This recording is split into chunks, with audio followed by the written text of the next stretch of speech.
ន្ធធ្វើរឿងទាំង4នឹងជារៀងរាល់ថ្ងៃតែគាត់កាន់តែស្រឡាញ់ប្រពន្ធអត់ខ្ញុំមើលចំ article មួយដែលគេនិយាយអំពី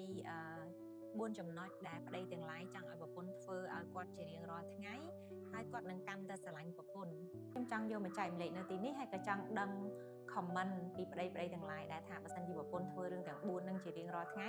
តែគាត់កាន់តែស្រឡាញ់ប្រពន្ធអត់ទី1គឺជារៀងរាល់ថ្ងៃប្រេឲ្យប្តីបន់ស្រន់ឲ្យប្តីថ្វាយអង្គមព្រះឲ្យប្តីបួងសួងឲ្យប្តីដើម្បីឲ្យប្តីទទួលបានសេចក្តីសុខចម្រុងចម្រើនរស់ស៊ីមានបានមានតម្លៃមានកិត្តិយសជាប្រយោជន៍ដល់សង្គមអីចឹងទៅពីរគឺប្រពន្ធគឺជាប្រពន្ធដែលទៅសារប្តីនៅចំពោះមុខកូនមិនថាមានកំហុសខុសឆ្គងយ៉ាងណាទេគឺគាត់តែងតែព្យាយាមមានន័យថាគាត់មិនរំលឹកនៅចំពោះមុខកូនទេអញ្ចឹងគឺនៅចំពោះមុខកូនប្តីរបស់គាត់គឺជាឪពុកដ៏ល្អទី3គឺរាល់ចំណង់ចំណូលចិត្តរបស់ប្តីគឺគាត់ស្វែងយល់គាត់យកចិត្តទុកដាក់គាត់លំអិត